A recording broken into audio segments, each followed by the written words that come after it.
All right. Well, we're Where's on. my eye line? You? Yes, I think keep this side of the camera and we'll keep tight. Give me an eye line. That's right. Okay. Either of us. Yeah. Either of you. Or Yes. anybody. Yeah. Gosh, the Holy Or Trinity. all this side of the camera.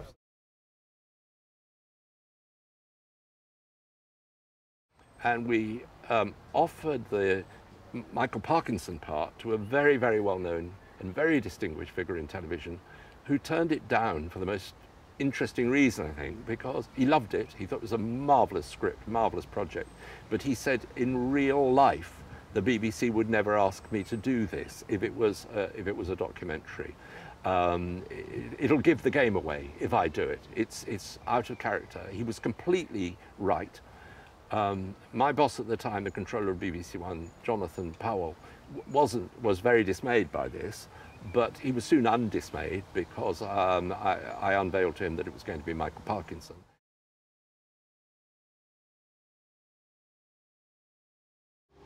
And I mentioned Ghostwatch, let us say, over and over and over again, to the point of such tedium that one of my colleagues, Michael Waring, who was head of serials at the time, complained to me that he found target meetings terribly boring because it was always about my projects and never about his. And I say, this of course is one of the most controversial producers the BBC's ever had, so it was of course something a joke. This is the genius who made Edge of Darkness. But he said, it's always about your programs, it's always about this thing Ghostwatch. He said, I probably won't even watch it, and I don't want to sit in a room discussing it. So because I sympathised with Michael and I knew basically he wanted to get off to the bar as soon as possible, I said to Jonathan Powell, look, we are beginning to hog the target meetings a bit too much. I think we should have a special target meeting devoted entirely to Ghostwatch and nothing else. And Jonathan said, no, that's completely unnecessary. If you've got a problem, tell me about it. So we didn't have a special target meeting, but I'm afraid to everyone's chagrin, we went on and on discussing it, and we did have a mega go at it on one occasion, about 6 or 7 weeks before transmission.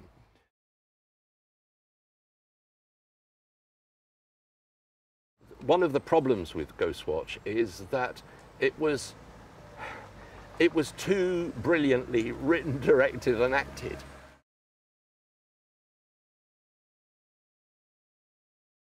But the making of it was fascinating for that reason. Seeing the rushes was a very bizarre experience. And I would say to Ruth, there was rather a lot of camera wobble and we just saw the edge of the van there. Did you redo that? She said, so certainly not, that's the style. So I had to learn the style as the executive producer as much as anybody else. And I felt we were all learning.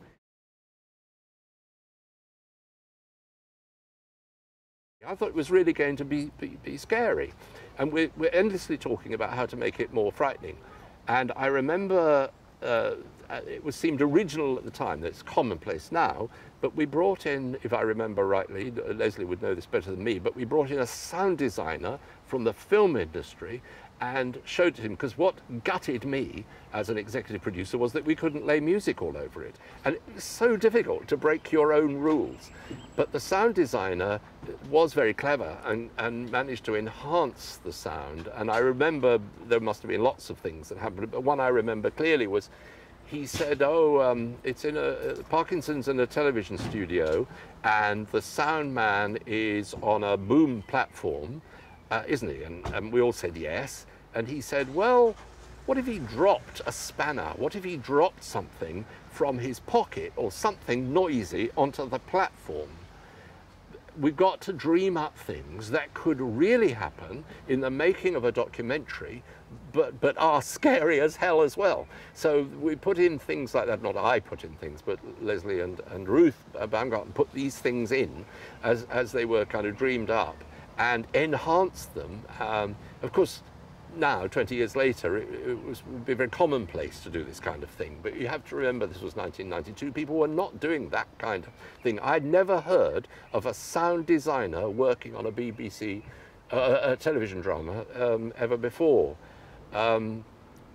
More on my reaction, if I may, which is that I did think it wasn't scary enough, and I thought the ending was too comical. But I kept urging Leslie and Ruth to hype it up in any way possible and make it more of a scary thing. And I'm afraid that's what I said to Jonathan. I said, I just think we were going to be laughed at.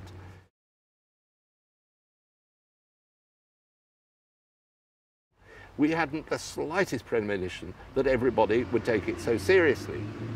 Having said that, we did go to unbelievable lengths to make sure that everybody in the BBC that mattered or was significant in any way knew all about it. Everybody was in on the act. Meeting after meeting after meeting with all the presentation people, obviously the controller, Jonathan, who I've mentioned, and of course the radio times, and etc., etc. And I remember, I think one of the oddest things about the whole Ghostwatch saga, which interests me, is the role of the press in what happened. You see, I had thought the press would play the role that the press would normally take, and would indeed, I think, take if this were happening today. But they didn't.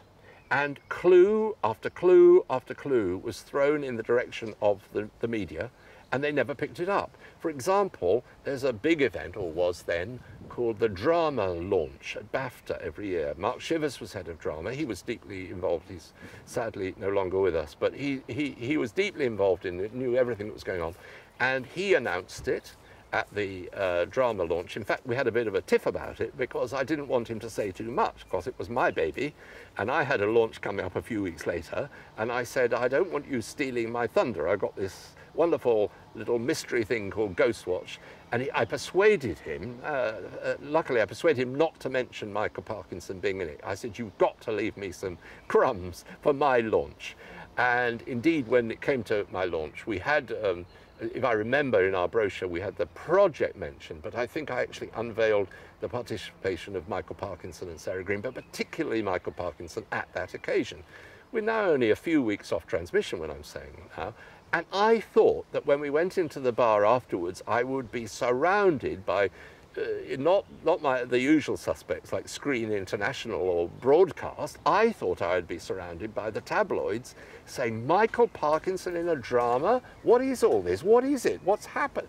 And I thought the game would be up. I mean, it was nice for Screen 1, but I thought as far as the project was concerned, it could be a worry. What happened? They didn't, yeah, they said, oh, Michael Parkinson in a drama. It was the most normal thing in the world.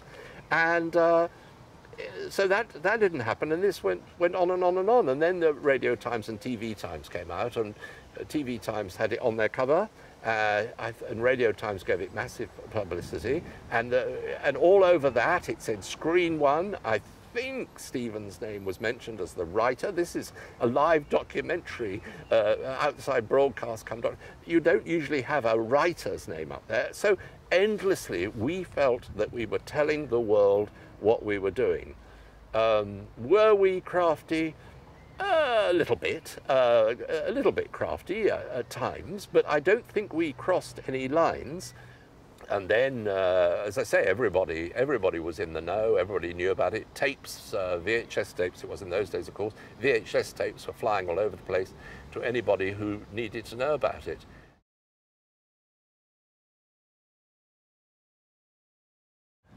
It did bugger up the music. We were allowed music at the very beginning because it was introducing it, and it buggered all that up, and it was a real problem. But Ruth and Leslie sort of sorted that out.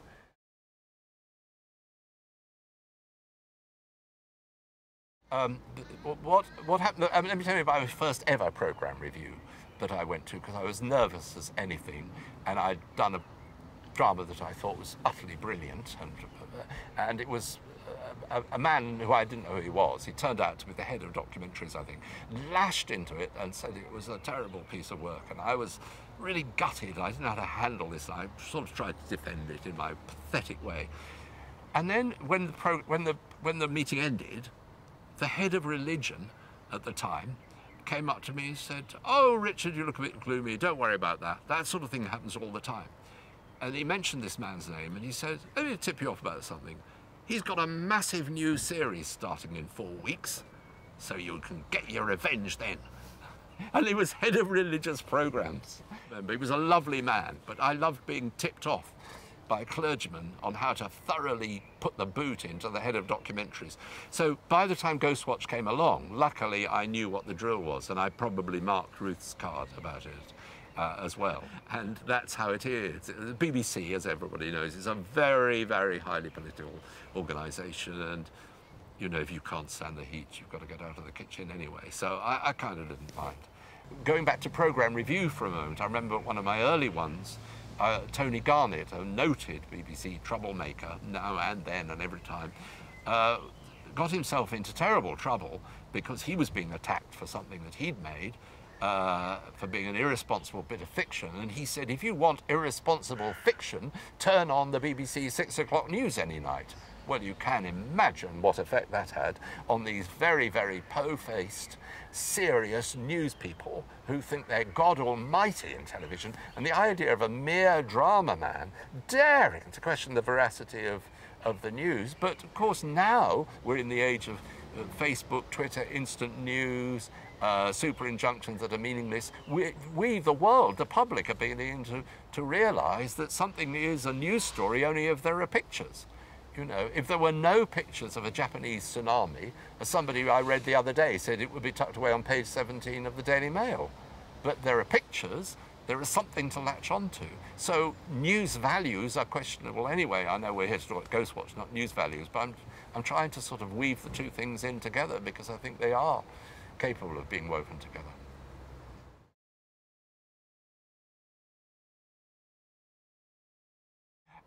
So we were lucky, let's say. I mean, I wouldn't want a rerun of that BiteBack, but I'd wonder why people got so angry about it anyway. You know, what on earth was going on? There's a very mysterious thing in that BiteBack where one woman says, oh, we knew it was a drama, and we had everybody lined up, and I had two young children. In parenthesis, of course, young children shouldn't have been watching it at all because it was after the watershed and there were warnings. Anyway, she said we lined it up, and then she says something quite mysterious, like, my husband and I watched it in one room and our children in another, making you wonder why, when I knew it was going to be scary. You think, why did you leave your children in another room then, sweetheart? You know, why on earth did you do that? And she started by praising it, and this was shocking, it was so scary, and having already said it was going to be scary. And I think, you know, I haven't been to any screenings of it recently, but I've heard from others that this phenomenon is part of the Ghostwatch phenomenon per se, which is that people know they're going to be scared, they know it's an artifice, they know it was phony. I mean, if you show it now, it's 20 years ago, for goodness sake. But it still somehow seems to weave a kind of magic so that you believe it. And in a way, I'm not really knocking that woman on BiteBack. I think in a way she sort of nails what the whole problem is, that even if you can call it a problem, the whole thing is that even if you know what it's going to be like, you can still get unsettled by it. At the time when the row was going on, immediately after it had finished, and I was writing a memo and everything about it, I was and doing the BiteBack. I think I made this point on BiteBack: the very concept that Ruth Baumgarten and myself, as producer and executive producer, could, given the cost of single dramas even then, could possibly sneak a little drama somehow through the system. Is completely insane. There's no way we could do it, no way we could get the money to do it. I've no idea what the budget was at the time, but I would hazard it wasn't that much short of £1 million, probably about 750,000, 800,000. It's a lot of money to be in charge of, to make a secret little home movie that nobody has ever heard of. And of course that's not what happened. But somehow the idea began to float around, and certainly in the memoirs that I've mentioned before, this idea that it was made secretly has been put forward. And of course, it's ludicrous. Anybody who knows anything about how television worked, even back then, let alone now, but even back then, would know that this was a totally absurd concept.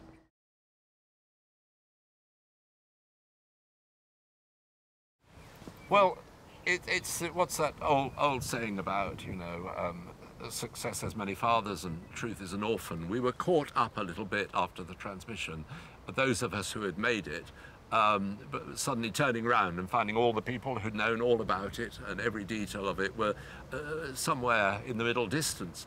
And I felt that we were, when I say we, I'm really specifically here, I think, to myself and Ruth Baumgarten, we were like right in the centre of the dartboard, waiting for everybody outside, that is, you know, the press, obviously the media, who woke up to the whole phenomenon quite quickly, but even worse from my point of view, the hierarchy in the BBC were all firing the darts, and we were in the middle. And I can't remember if I said this, so I'm going to repeat myself, but I'm quite proud of the fact that Ghostwatch was the second highest audience figure of all time in single drama, which in effect means it can never be beaten, because now with the disparity of channels and outlets, it will never be beaten at all, and is second only to Cathy Come Home. And immodestly, I will mention that in third position is Tumbledown, which I produced. But Ghostwatch got 11 million, and that's quite something.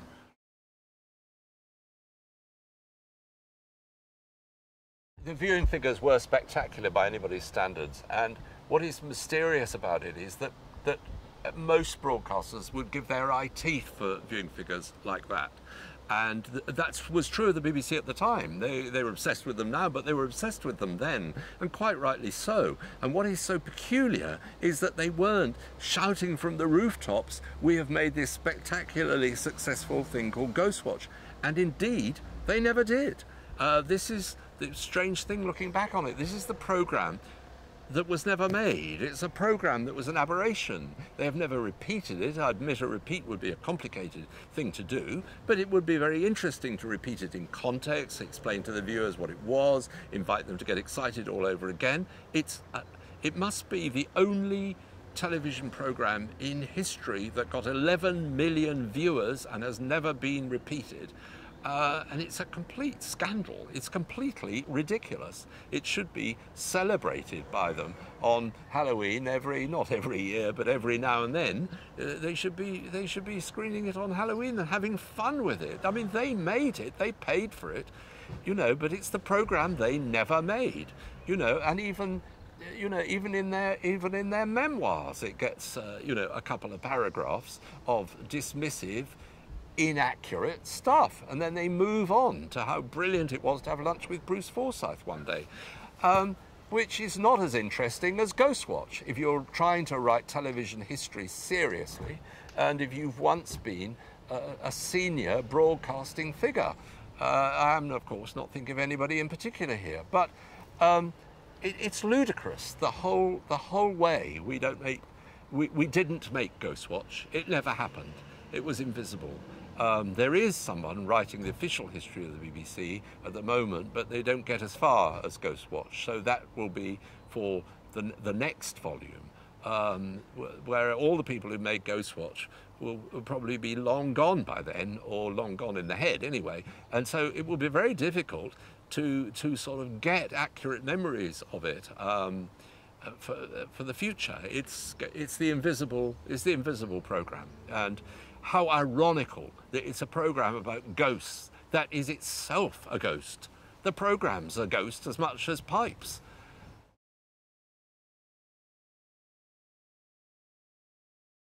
When Leslie was casting it, great efforts were made to make sure that the quotes ordinary people that were in it, as opposed to the celebrities, were not very well-known acting faces.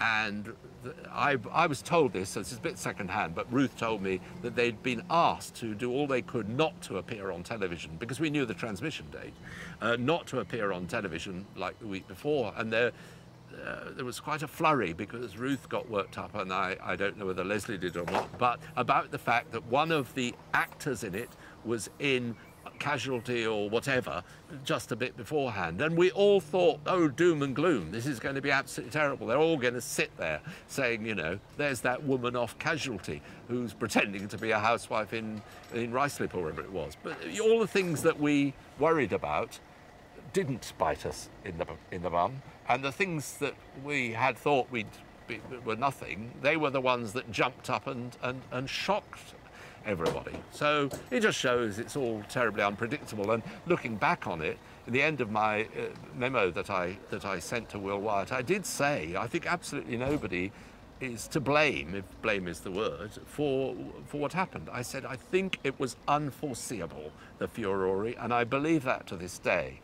And I think it did astonish us. It did really, really surprise Ruth and I and Leslie and Stephen and everyone. We never expected it to be such a success as it was.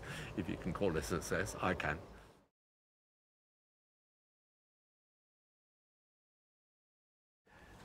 Oh gosh, look. Oh, you see, I've forgotten the T-shirts for a start. That's fantastic. That's a bit of a giveaway, isn't it? I mean, how many Panorama T-shirts do you see? Well, there probably are some.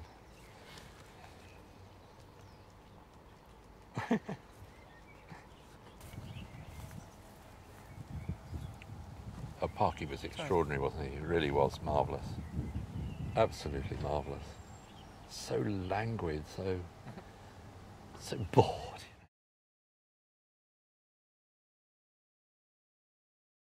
Because camera crews appearing in shot and bits of lights appearing in shot and people running up staircases and all sorts of things like that, one had to just take it as read. Yeah, because I remember you were in the studio when Michael Park, we were in the studio, and we carefully choreographed that the camera, we were on the wrong camera when the the stage manager comes in. Yes.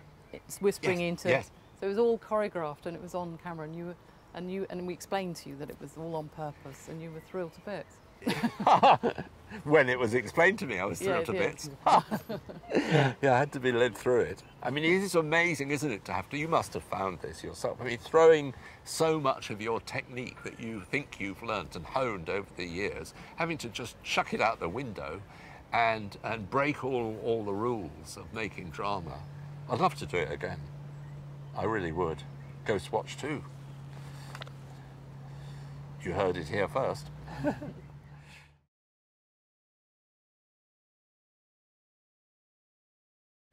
In the early days of production, Ruth, because the thing developed, it was organic, you know, and as Leslie came on and everybody was part of it, it wasn't fixed in aspect and it constantly developed. And I remember Ruth bouncing into my office one day saying, "Stephen's had the most magnificent idea. I think it's completely wonderful. He wants us to lay a soundtrack over the whole thing that can only be heard by dogs, so that dogs will become disturbed all over the country and start growling and barking and behaving strangely, and all the owners will wonder what's going on. Don't you think that's a wonderful idea, Richard?" And I like to think that I'm not censorious or anything, but I said, "Ruth, you really dream on. We are not doing that. I mean, you can answer to the RSPCA and everybody else." I said, "I'm sorry," and I had to sit on this, and it's the only time I hope that I've ever actually censored anything. But that was a lovely flight of fancy, and Stephen can do it in his own private remake, but it wasn't on our version. It was true. What's quite interesting about that was we went to a production meeting about this high-pitched dog which was written in, and everyone said, "Unfortunately, we can't do it because as soon as it goes through tech, it's capped." Oh. So there's no way with yeah, because you never get a sound. Well, you know that you never get a sound above something. Yeah. No. So it'd just be capped at tech in tech review.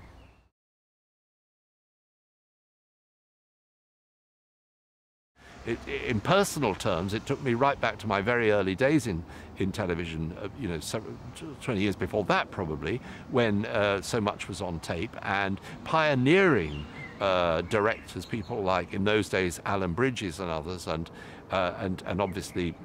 obviously Ken Loach, but people like that were going out onto the road and making stuff on film, and it was all considered very bold. So I thought when a producer came in to me and said, "Let's do this on tape," I saw it as retroactive. I saw it as not pioneering and exciting, but rather nerdy and old-fashioned and out of date. And then it was carefully explained to me by Ruth that it was absolutely essential to make it that way, and I could see the point, and I'm glad we did.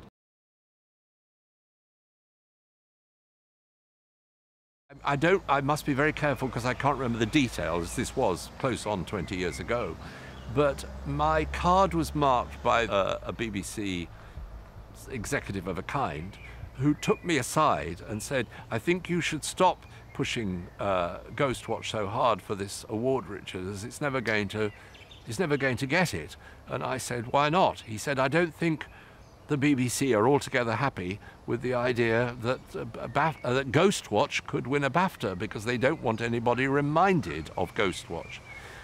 And I said, I thought we were completely independent of all this kind of thing. He said, up to a point we are, but I really don't think you'll find that there'll be any cooperation at all in providing clips, tapes, or anything. And you better just forget it. It's never going to happen. And it certainly isn't going to be nominated in the single drama category because the BBC would have palpitations if such a thing happened. And indeed, that's the end of the story, really. Probably I wasn't strong enough. Maybe I should have fought on and made more of it. But I couldn't and didn't. That's finished me off from my membership of BAFTA forever.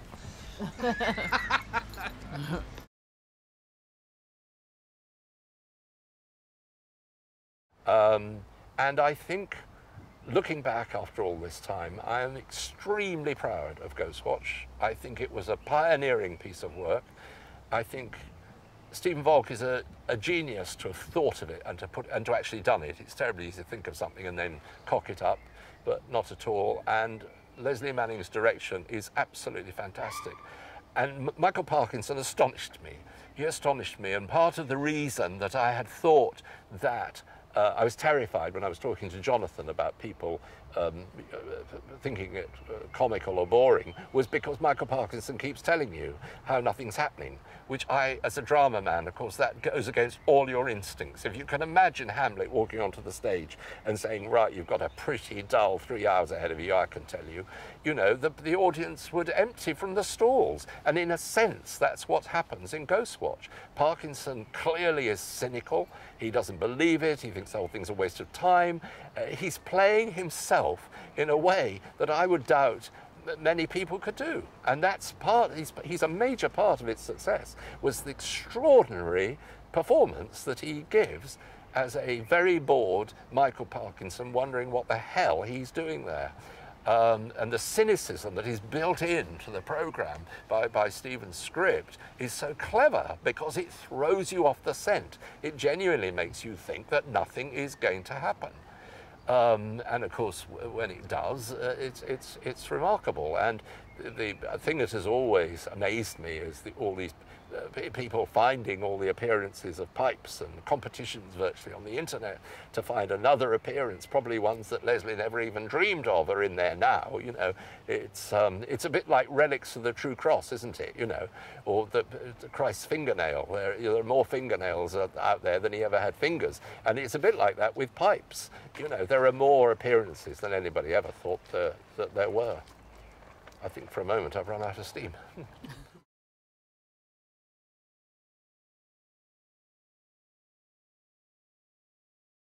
Give my love to Ruth. Yes. Okay, bye-bye. Bye.